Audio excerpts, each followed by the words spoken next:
Buletin Didik 23 Januari bersama saya Tarushdi Muhammad Nazri. Assalamualaikum dan salam sejahtera. Seramai 148 pelajar dari 7 sekolah termasuk sebuah sekolah berasrama penuh disahkan positif COVID-19 sekaligus mencetuskan kluster pendidikan di Melaka. Jabatan Kesihatan Negeri memaklumkan daripada jumlah itu Kolej Vocational Melaka Tengah mencatat bilangan paling ramai iaitu 107 pelajar dijangkiti COVID-19. Manakala seramai 25 pelajar lagi dari Kolej Vocational Jasin, Sekolah Menengah Agama SME Sultan Muhammad 12 orang dan masing-masing seorang di Sekolah Menengah Sains Muzaffar Shah, SME Sayyidah Siti Khadijah, SME Darul Falah dan SME Sharifah Roziah. Ekoran itu, semua sekolah di negeri ini diminta untuk mempertingkatkan prosedur operasi standard SOP bagi mengekang penularan jangkitan. Selain itu, difahamkan Kolej Vocational Melaka Tengah yang ditutup sejak 2 minggu lalu akan dibuka semula esok dengan hanya 120 pelajar dibenarkan bersekolah secara bersemuka. Manakala selebihnya akan mengikuti pembelajaran menerusi sesi pengajaran dan pembelajaran di rumah PDPR.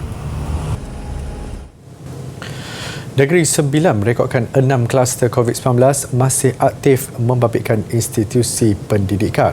Ia termasuk 3 kluster baru yang dikenal pasti semalam. Jabatan Kesihatan Negeri memaklumkan 6 kluster berkenaan ialah kluster Jalan Pantai Cunningham dan kluster Paya Utama di Port Dickson, kluster Bukit Merbah, kluster Jalan Sikamat dan kluster Jalan Ban Air 2 dinilai serta kluster Bukit Cengkau Ulu di Rembau. 3 kluster baru dengan kes indeks dikesan sekitar awal minggu ini. Kluster Jalan Pantai Cunningham diisytiharkan 19 Januari lalu membabitkan pelajar di Asrama Sekolah Menengah Kebangsaan SMK Datuk Haji Abdul Samad, Port Dickson, namun tidak membabitkan pelajar luar atau guru. Ia dikesan apabila pelajar bergejala didapati positif COVID-19 dengan seramai 116 individu disaring dan 11 kes positif. 22 lagi masih menunggu keputusan. Kluster Paya Utama dengan 22 kes positif membabitkan penuntut di Asrama Kolej Vocational Port Dickson, namun tiada pelajar luar atau pensyarah dilaporkan bergejala. Ia bermula apabila seorang pelajar lelaki yang tinggal di asrama mengalami gejala dan seramai 122 kontak rapat sudah disaring sebelum 99 didapati negatif dan seorang masih menunggu keputusan. Sementara itu, kluster Bukit Merbah dengan 38 kes membabitkan SMK Datuk Syekh Ahmad. Manakala kluster Bukit Cengkau Ulu pula membabitkan Sekolah Tinggi Islam As-Safa di Rembau. Kluster Jalan Sikamat membabitkan Sekolah Menengah Sains Tuanku Munawir Seremban dan kluster Jalan Ban Air 2 membabitkan Sekolah Menengah Agama Nilai. Guru dan petugas Jabatan Kemajuan Masyarakat KEMAS diingatkan tidak mengabaikan tugas hakiki mereka sebagai pendidik walaupun diberi kebenaran berpolitik. Menurut Perdana Menteri Datuk Seri Ismail Sabri Yaakob, kelonggaran itu diberi atas dasar amalan demokrasi dan garis panduan untuk guru dan kaki tangan KEMAS berpolitik akan disediakan. Jelas Datuk Seri Ismail Sabri, perincian mengenai kebenaran berpolitik itu akan dikeluarkan pihak terlibat seperti KEMAS dan akan dirujuk bagi persetujuan Kementerian Pembangunan Luar Bandar KPLB. Jangan menjejaskan tugas hakiki mereka. Cikgu, jangan sampai menjejaskan tugas mereka sebagai guru untuk mengajar. PM, Pemaju Masyarakat KEMAS, PM KEMAS, jangan sampai menjejaskan tugas hakiki mereka sebagai pengajar di dalam tabika KEMAS ini. Jadi, tetapi yang lain kita anggap dibenarkan. Tapi apa yang dibenarkan, sejauh mana dibenarkan, adakah boleh memegang jawatan dalam politik dan sebagainya, kita akan tengok. Secara detail tu kita akan tengok. Bercakap pada sidang media selepas menghadiri perjumpaan tertutup bersama kaki tangan KEMAS daerah Bera di Pejabat KEMAS Bera, beliau berkata sebelum ini kebenaran guru dan peneraju masyarakat KEMAS berpolitik sudah ada. Bagaimanapun, kebenaran itu ditarik balik beberapa tahun lalu. Justru katanya garis panduan sedia ada boleh diguna pakai dan dikemas kini. Beliau berharap garis panduan itu dapat disiapkan segera. Dalam pada itu, kerajaan memberi jaminan tiada lagi sekatan rentas negeri atau Perintah Kawalan Pergerakan PKP walaupun kes positif COVID-19 kini meningkat. Tegas Datuk Seri Ismail Sabri Yaakob, orang ramai tidak perlu membuat sebarang spekulasi atau risau tidak boleh pulang menyambut Aidilfitri di kampung halaman nanti.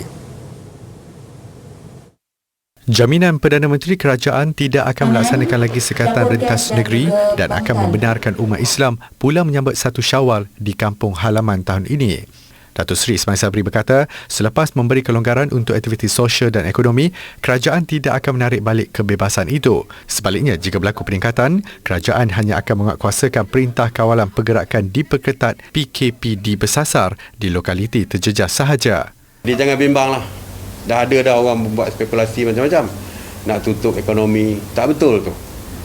And then konon-kononnya raya nanti tak boleh balik. Kalau kampung saya, kes meningkat, saya tutup kampung saya tak boleh balik lah. Tapi orang lain boleh balik, KP boleh balik dah kampung dia. Pasal tak, kampung dia tak kena tutup. Jadi don't worry. Kita akan pastikan perkara ni tidak akan berlaku. Beliau mengulas mengenai spekulasi yang mengatakan akan ada penutupan ekonomi menyebabkan rakyat tidak dapat pulang menyambut Hari Raya Aidilfitri tahun ini kerana penularan wabak COVID-19.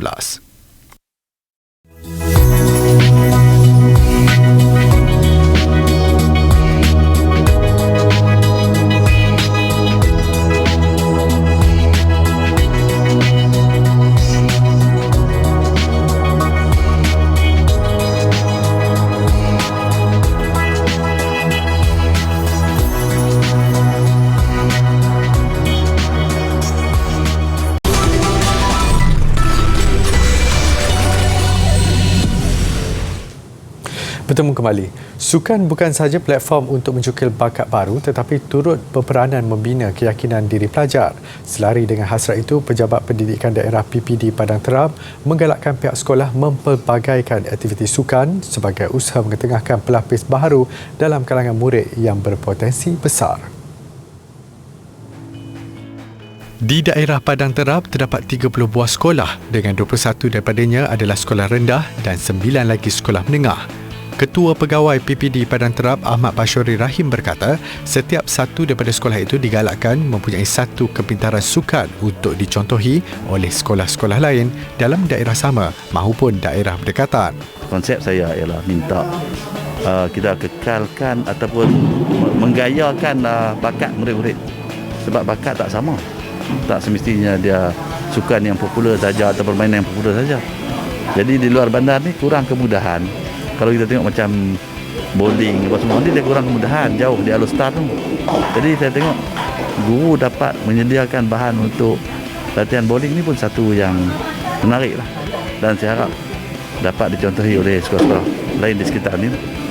Difahamkan ketika ini terdapat beberapa sekolah dalam daerah itu yang mewujudkan sukan bowling kepada muridnya selain beberapa sukan lain seperti catur dan rugby. Dengan daya inovasi yang tinggi dalam kalangan guru, 2 buah sekolah iaitu Sekolah Kebangsaan Kampung Belukar dan Sekolah Kebangsaan Nami mencipta sendiri lane bowling untuk muridnya berlatih. Dianggarkan kos membuat lane dari papan yang telah dicat ini antara RM500 hingga RM1,000. Nampak seperti biasa, tapi dengan kesungguhan guru yang melatih, berjaya mengharumkan kedua-dua sekolah ini hingga ke peringkat kebangsaan. Untuk tahap 1 kita bagi kemahiran asas, untuk tahap 2 kita bagi kemahiran praktikal lah. Mereka boleh melaksanakan terus kemahiran apa, dan dari situ kita boleh tengok bakat mereka, pencapaian mereka, yang mana setakat ini kita dah mencapai, setiap tahun kita ada pencapaian di peringkat negeri, dan target kita insya-Allah kita akan tahun ni kita akan bagi hasil untuk kebangsaan. Dan insya-Allah kalau ada rezeki mungkin kita boleh ni kan, ada satu hari mungkin ada dari segi Nami ni akan lahir jaguh dalam bidang bowling dia. Sekolah-sekolah yang lain mungkin tumpu pada bola sepak, bola jaring dan lain-lain lagi. Tapi di sekolah Kebangsaan Kampung Belukar ni kita cari kelainan dengan yang pertama adalah bowling. Okey. Jadi bowling ni mana dia semua murid boleh terlibat, lelaki dan perempuan. Jadi dalam masa yang sama dia orang boleh enjoy.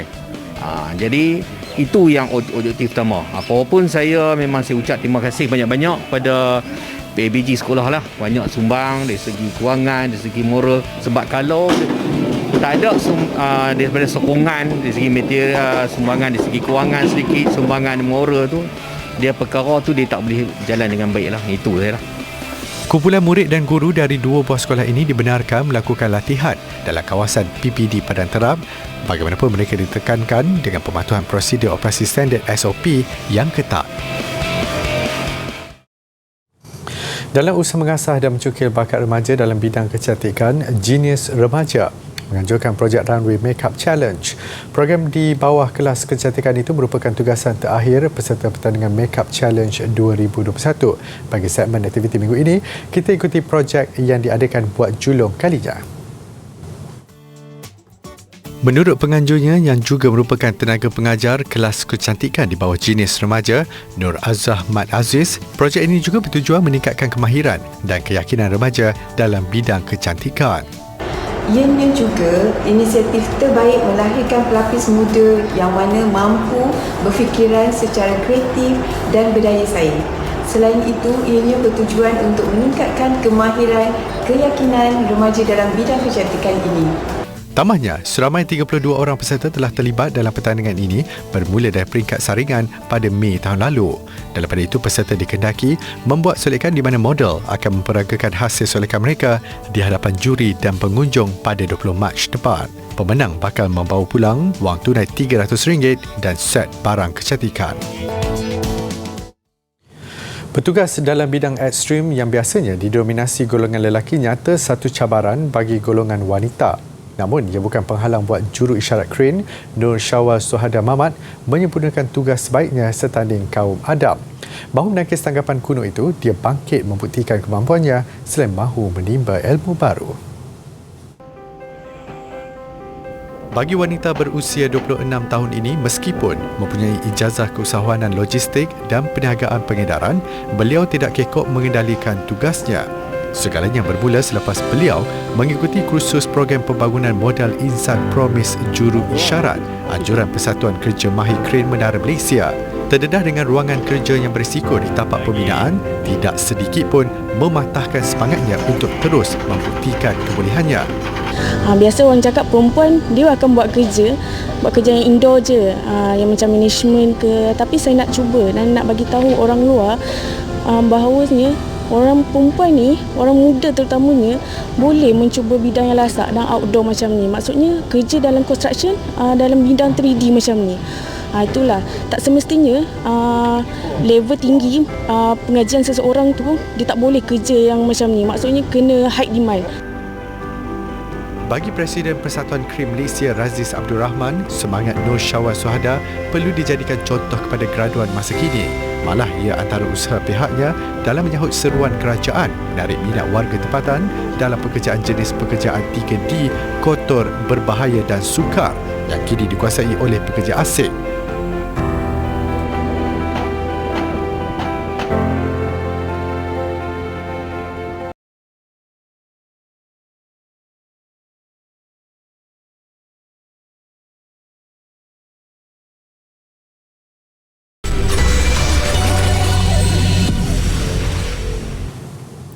Meningkatkan literasi bahasa Inggeris menggunakan permainan berpapan.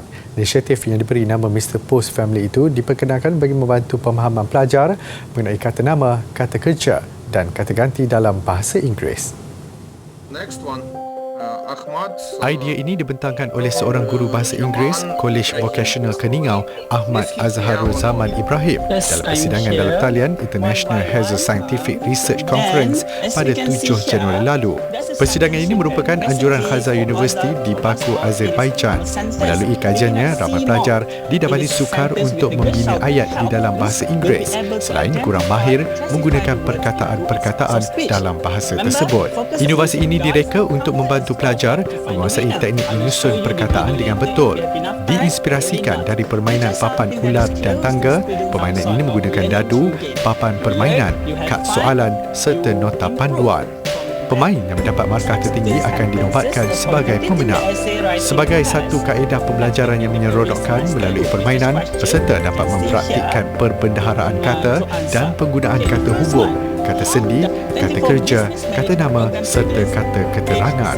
Projek ini pernah dibentang pada tahun 2020 di Indonesia secara dalam talian dan seterusnya menjuarai sebuah pertandingan inovasi di Malaysia dalam kategori pendidikan pada tahun lalu.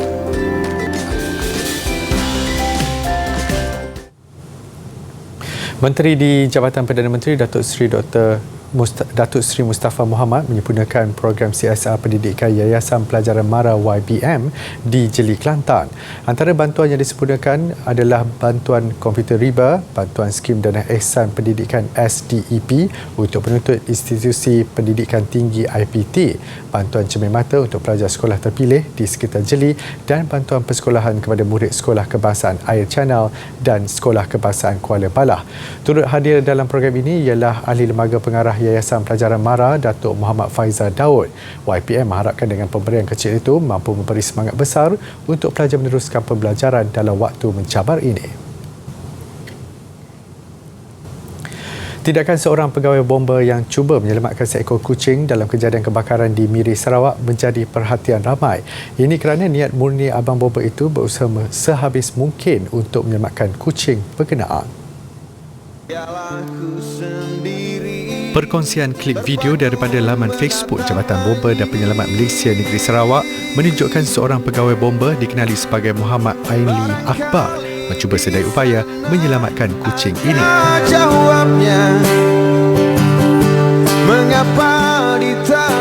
Lebih mengharukan, pegawai itu dilihat memberikan bantuan resusitasi kardiopulmoneri CPR serta bantuan pernafasan melalui mulut. Bagaimanapun, setelah mencuba selama hampir 30 minit, kucing tersebut tidak dapat diselamatkan kerana terhidu asap tebal. Rata-rata pengguna laman sosial memuji kesungguhan dan usaha pegawai terbabit dalam menyelamatkan seekor kucing. Bersahabat dengan kita, cuba kita. Sukan. Satu pertemuan dijangka diadakan esok bagi menyelesaikan kemelut antara Persatuan Badminton Malaysia BAM dan pemain badminton perseorangan negara Lizzie Jia. Menteri Belia dan Sukan Datuk Seri Ahmad Faizal Azumu berkata, pertemuan berkenaan perlu diadakan secepat mungkin demi kepentingan sukan badminton negara. Zijia masih mempunyai talian hayat untuk mengurangkan hukuman ketika BAM membuka ruang kepada juara All England 2021 itu untuk membuat rayuan. Namun setakat ini difahamkan BAM tidak menerima apa-apa maklum balas dari Zijia sejak pengumuman dibuat pada sidang media 21 Januari lalu. Dalam pada itu, Goh Jing Wei menegaskan dia tetap akan perjuangkan haknya beraksi dalam saingan kompetitif. Juara remaja dunia 2015 dan 2018 ini masih bingung terhadap keputusan dibuat badan induk itu. Jin Wei mengakui tidak pasti apa kesalahan yang dilakukannya sedangkan dia meninggalkan BAM pada September tahun lalu atas persetujuan bersama berikutan faktor kesihatan. And effectively you are banning me. If you refuse to register me, I cannot play internationally and it's affecting my livelihood. Badminton is the only skill set I know and it's my job. How am I going to survive then? Also, based on my health history and condition, I couldn't give. Permulaan sederhana dilalui dua wakil negara Team Secret dan Forever pada kejohanan PUBG Mobile Grand Final yang berlangsung minggu ini. Menghuni kedudukan ke-12 dan ke-13 ketika ini, selepas 6 pusingan, peluang masih ada buat kedua-dua wakil negara berbaki 12 pusingan lagi. Paling menonjol Team Secret yang turut berjaya menamatkan pusingan kedua di tempat ketiga. Aksi Grand Final PUBG Mobile yang bermula semalam jelas menyaksikan persaingan sengit 16 pasukan terbaik seluruh dunia. Malaysia dibarisi dua pasukan, Team Secret dan Forever bermula agak sederhana pada 6 pusingan awal. Hanya satu kills dapat dilakukan Team Secret dengan Forever terlepas peluang untuk mengejutkan pasukan lain.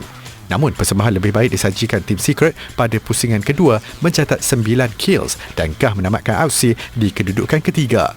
Prestasi pasukan pada hari ini kurang baik sebab diorang tak tahu lagi macam mana gameplay diorang, agresif ataupun diorang main slow. So kebanyakannya tim daripada West permainan diorang agak slow, so kita orang mungkin akan tukar strategi.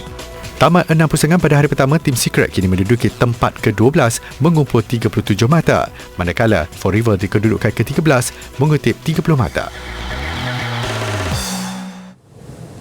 Ini pula perkembangan Liga Sepak Takraw STL 2022. Negeri Sembilan Atlas menghampakan Ultras Johor yang hadir di Stadium Titi Wangsa apabila menewaskan Johor Tigris pada aksi yang berlangsung petang tadi. Skuad Rusa mendahului apabila menang 21-16 di set pertama selepas bijak memperdayakan Johor dalam melakukan serangan balas. Bagaimanapun, pasukan Harimau Selatan itu menunjukkan kebangkitan di set kedua dengan meraih kemenangan 21-18. Stadium Titi Wangsa yang dimeriahkan dengan sokongan Ultras Johor tidak mengganggu persembahan Negeri Sembilan. Asalkan bertali arus bijak dikawal baik sebelum menang mudah set penentuan dengan keputusan 21-16. Setakat ini, Negeri Sembilan menduduki tangga kelima menerusi 4 kemenangan dan 3 kekalahan musim ini. Beralih ke aksi bola sepak Bundesliga, Borussia Dortmund mengorak langkah kanan dalam merapatkan jurang pendahulu Bayern Munich berikutan meraih 3 mata penuh dengan menundukkan Hoffenheim 3-2. Visual keindahan bunga matahari di salah sebuah taman bunga di Bangkok, Thailand mengakhiri buletin Didik malam ini. Saya Tarushdin Muhammad Nazri, salam hormat dan Assalamualaikum.